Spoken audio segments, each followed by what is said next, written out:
Inner peace and blessings, beloved. Listen, many are called, but few are chosen. Many are called in attendance, but only a few are selected to do the work. Listen, when a teacher calls for attendance, right, you have the option of saying here or present. Okay? As obedience, you say here or present, right? Now, if the teacher chooses everyone to go to the blackboard, that will become chaotic because not everyone can write on the blackboard at one time. Got it? So, those who are chosen, those who are chosen understands their calling, understands their walk. Even in baby steps, they understand that they have been selected for a task. They understand that God has chosen them to do a thing. And in their walk, even in the baby walk, they're trusting on God. Even in the pruning and in the affliction, sometimes they don't understand it. Sometimes they find themselves drawn back.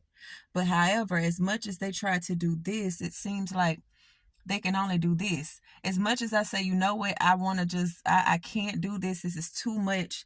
But you find yourself still reading the word. You find yourself still doing the work of God. You find yourself still talking and helping others through their situation, even though you have a lot going on yourself. You don't count it robbery to help someone else through their problem. Then you do it out of love, out of purity, and out of the patience that God gives you with that person. So as you mature in being chosen, you begin to understand that what I'm doing is a part of who I am. And a part of who I am is what He has created me to do in this life, in this earthly life. And so you begin to take on the task. Now, sometimes it's hard to accept positions or to accept the titles, right? Because we can sometimes get in our way with the carnal mind. The carnal mind will tell you, hey, I got this going on in my life. I have this. You always look for a reason or a way to disqualify yourself from being in the position that God said, that God ordained, that God chose you to be in. However, you will still find yourself walking, talking, teaching in that same functionality that you're trying to avoid, or you're trying to hide from, or the one that you don't want to identify yourself with. But the best thing that you can do is to identify yourself with who He has called you to be. In that, it helps you to understand the functionalities of your life. It helps you to understand the purpose of you being on this earth. It helps you to be able to deliver whatever it is that God has you to do. So, when you are chosen by the Most High, and when you begin to grow even more into your calling, you'll understand how it all makes sense, how it all works together, how it all ties in. You wonder why people are so attracted to you to tell you all their business, all their life stories. You wonder why, because God can trust you with their business. God can trust you not to turn on them. God teaches you how to not turn, how even when you're betrayed, because that comes with the territory, right? But He teaches you that. He teaches you as much as you walk in Him. He teaches you how to deal with betrayal. He teaches you how to understand betrayal. He teaches you, and again, betrayal is not always it should not always be looked at in a light of it's a bad thing. Does it cause affliction? Yes, it will. But will it, is it, when the more, how can I put it, the more seasoned you become, the more you'll be able to recognize the ones that will betray you. And so God will still send you into the camp of the betrayer to help them, even though He know that they're going to try to bite, right? Why does he do this? He does this so that they can never say that they did not have a chance, or that God was not present, or that God did not give them the opportunity.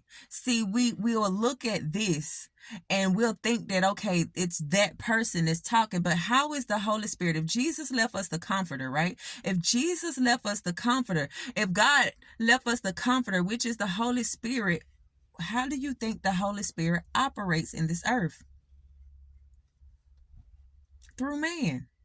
Okay, so we have a tendency to look at this and be like, okay, that's just mere man, but you don't hear the Holy Spirit speaking through that man. You don't hear the God in that man, and that becomes a problem. You know that the people that did not receive Jesus were actually people who read about his coming, who read about the Messiah coming, who knew that he was coming. They knew that there would be certain signs to look forward to.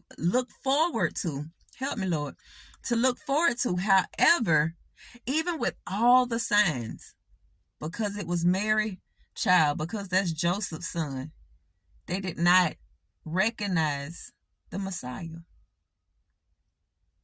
Why? Because they did not pay attention to the signs. They did not pay attention that he was beyond this knowledge on this earth. They did not pay attention, and some that did pay attention, they dismissed him. Why? Because they felt like it was this. Oh, that's just Mary's son. How could that be the Messiah?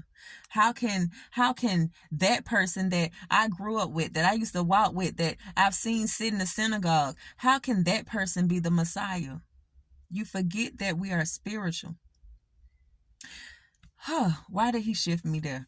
Okay, so with being chosen, again, when you're chosen, you learn to accept the call. You learn to begin to walk in him. And sometimes for most of us in the beginning phases, you complain a lot, you whine a lot. You have tantrums a lot, and that is because you're not mature yet. So he has to mature you. And how do you mature a tree? You have to prune it. You have to cut off things from the tree. And so he has to cut off the crying. He has to cut off the whining. He has to prune the manipulation, the tantrums. He has to prune all of these things out of you.